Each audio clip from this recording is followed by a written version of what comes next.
भगवान, मैं घर का बाकी सारा काम देख लूंगी, बस कोई मुझे खाना बनाने के लिए ना कहे बस। एक रोज उसकी जेठानी, रोशनी चलो जाओ रसोई में जाकर सबके लिए खाना बनाओ, कुछ ही देर में सब खाने के लिए आते ही होंगे। अच्छा तब तक मैं दूसरे काम निपटा लेती हूँ, किसी चीज की जरूरत होगी तो मुझे बताना। हाँ, चलो इसी बहाने मुझे भी आज रसोई से छुट्टी मिल जाएगी। ये कहकर रोशनी के जेठानी सुमन वहां से चली जाती है। रोशनी रसोई में जाती है तो उसे कुछ भी समझ नहीं आ रहा होता। फिर वो घबरा कर अपनी माँ को फोन लगाती है। माँ, मुझे खाना बनाने के लिए बोला गया है, लेकिन तुम तो जानती हो ना मुझे खाना बनाना नहीं आता। तभी तुझे कहती थी सीख ले, लेकिन तू मेरी सुनती कहाँ थी। माँ, मुझे डर लग रहा है और तुम होगी मुझे अभी भी ताने देने में लगी हो।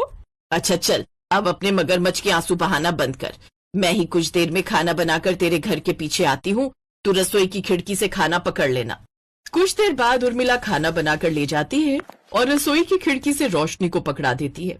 Oh thank you so much माँ, तुसी ग्रेट हो। I love you, I love you, I love you. अच्छा चल, अपना ध्यान रखना, मैं चलती हूँ। कुछ देर बाद रोशनी सबको खाना बनाकर परोसती है तो इतना टेस्टी खाना खाकर उसकी सास उसकी खूब तारीफ करती है। बिल्कुल ठीक कहता था तू अर्जुन, रोशनी बहू तो बहुत अच्छा खाना बना लेती है, नहीं तो बड़ी बहू से तो आज तक इतना अच्छा खाना नहीं बना। बड़े ही अजीब है मेरे ससुराल वाले, जिस थाली में खाते उसी में छेद करते हैं।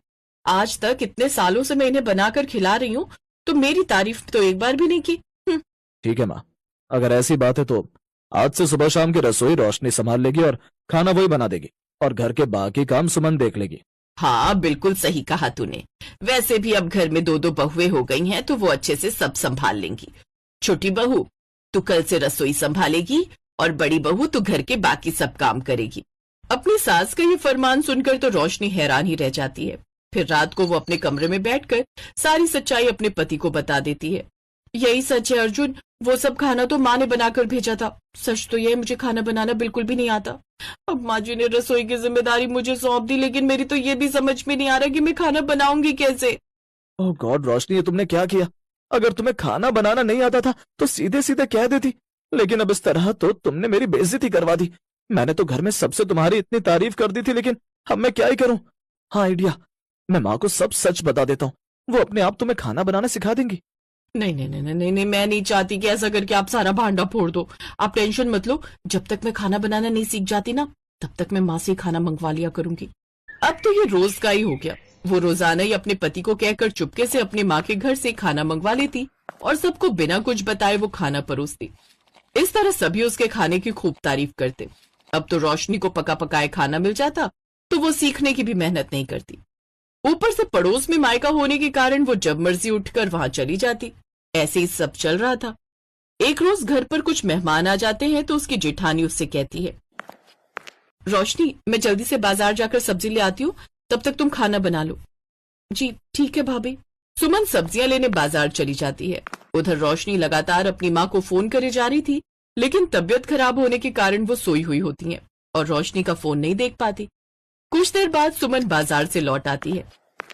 क्या बात है रोशनी, तुमने अभी तक खाना नहीं बनाया? रोशनी काफी घबरा जाती है और लड़खड़ाती हुई आवाज में कहती है, वो घर में कुछ सब्जी नहीं थी सिवाय इस करेले के। अब मेहमानों को करेले थोड़ी न खिलाएंगे, इसीलिए मैं आपके आने का, मेरा मतलब इस सब्जियों का इंतजार कर रही थी। आप जाइए, मैं खाना बना लूंगी। लेकिन सुमन को उस पर शक होता है और वो वहीं दरवाजे के बाहर खड़े होकर सब देख रही होती है। वो देखती है कि रोशनी लगातार फोन पर फोन मिलाई जा रही थी। कुछ देर बाद उसकी माँ उठा लेती है।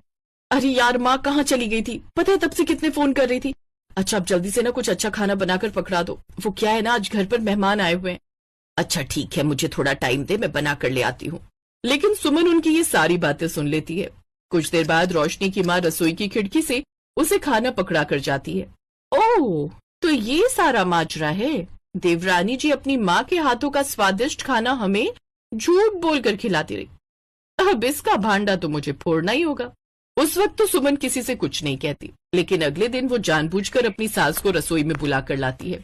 माँ जी आप ना बहुत ही अच्छे राजमा बनाते हो, आप हमें भी वो रेसिपी बता दो ना, आज रात के लिए हम राजमा चावल बनाकर तैयार करते हैं।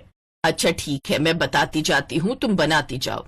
ओह नो, अब ये दोनों रसोई में ही खड़ी रहेंगी तो फिर मेरा क्या होगा? अरे छोटी बहू किस सोच में पड़ गई, चल चावल पकाने रख दे एक तरफ। रोशनी घबरा जाती है और फिर वो कुकर की जगह कढ़ाई निकालती है और उसमें कच्चे चावल बिना पानी के ही पकने को रख देती है। अरे ये क्या बहू, अनाड़ियों की तरह क्यों खाना बना रही हो? फिर वो रोने लग जाती है और अपनी सास को सब सच बता देती है। माँ जी, मैं तो ये खाना अपने पड़ोस के मायके से अपनी माँ से मंगवाती थी। सच तो ये है कि मुझे बिल्कुल भी खाना बनाना नहीं आता। देखा माँ जी, आप जिसकी इतनी तारीफ करते थे उसे तो ठीक से गैस तक जलाना नहीं आता। इसने अपने पड़ोस के मायके का खूब फायदा उठाया है अपनी माँ से खाना मंगवा कर। और आप हो कि आप तो बस मुझे ही ताने देते रहते थे। अपनी जेठानी की बात सुनकर रोशनी रोने लगती है। तभी उसकी सास अपनी बड़ी बहू से कहती है, तू चुप कर, जब तेरी शादी हुई थी तो तुझे कौन सा खाना बनाना आता था? तूने भी तो बाद में अपने मायके जा जाकर ही धीरे धीरे सीखा था।